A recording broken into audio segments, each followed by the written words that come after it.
Welcome to The Explainer. Today, we're diving headfirst into the high-stakes world of medical billing to learn exactly how to turn those frustrating claim denials into clean, reliable revenue.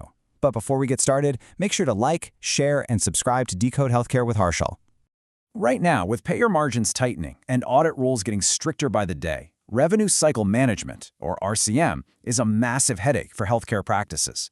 So today, we're breaking down a comprehensive guide to completely demystify modifiers and show you exactly why they are the absolute ultimate tool in your RCM arsenal for protecting your hard-earned revenue. Here is our roadmap for today. We're going to cover the core of modifiers, why they are so critical, CPT versus HCPS formats, pricing versus informational impacts, and finally, we'll wrap up with a summary and your next steps.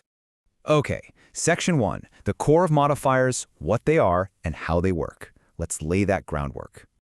Before we can even touch on advanced strategy, we really have to answer the most fundamental question for any medical coder or biller: what exactly are they?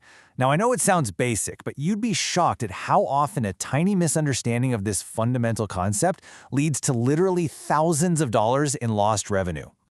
So modifiers are these two-digit codes that get appended to CPT or HCPCS codes. They provide additional information about a service without actually changing its basic definition. Think of them as a crucial communication tool between you and the payers. For instance, if a physician does a surgery, the base code tells the payer what the surgery was. But the modifier, it tells the payer the specific circumstances, like if the surgery was on the left side, the right side, or if unexpected complications meant it took way more time. Moving right along to Section 2, why modifiers are critical and the stakes for clean claims. These little codes are incredibly powerful. First off, they can legally bypass National Correct Coding Initiative, or NCCI edits. NCCI is Medicare's automated system designed to stop unbundling. Without the right modifier, your legally separate services will just get automatically grouped and denied by their software. On top of that, modifiers adjust your payment to make sure you're reimbursed fairly for reduced or bilateral services. They document medical necessity, and they create a rock-solid documentation trail for audit protection. It's honestly a night and day difference. Getting it right results in clean claims, proper reimbursement, and healthy cash flow. But getting it wrong, that leads to immediate denials, delayed payments, automated audit triggers, potential fraud allegations, and massive revenue loss. It is a high-stakes game. Let's jump to Section 3. CPT versus HCPCS modifiers, where we'll unpack the two main format types. So there's a really clear division of ownership here. CPT modifiers are strictly two-digit numeric codes. Think 25, 50, or 59, and they're maintained by the American Medical Association. On the flip side, we have HCPCS Level 2 modifiers. These are maintained by CMS, and they are two characters, either letters or alphanumeric like LT, RT, or TC. You'll primarily use these for services, supplies, and equipment that just aren't covered by standard CPT codes.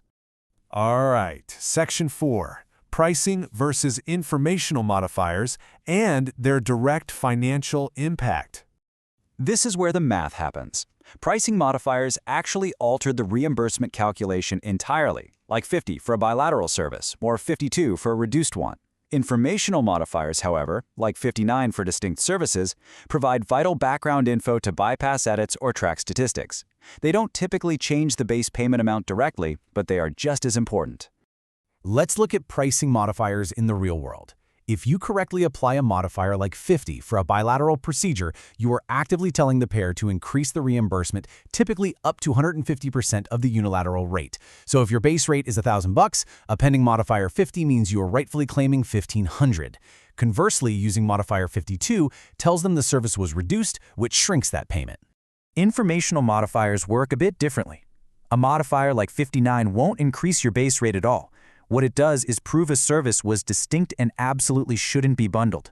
So while it doesn't increase your base rate, without it, your base rate becomes zero because the claim is just going to get denied.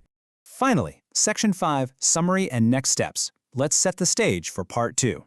To quickly recap our journey today, modifiers are your essential RCM communication tools. For formatting, CPT codes are numeric and HCPCS codes are alphanumeric. And when it comes to financial impact, pricing codes actively alter the payment amounts, while informational codes are your ultimate shield against costly claim denials. And all of this foundational knowledge brings us to a very special and highly scrutinized number, 25. Modifier 25 is used for evaluation and management services, and it's exactly what we are going to deep dive into for part 2 of this explainer series. I want to leave you with this incredibly powerful quote from our source text.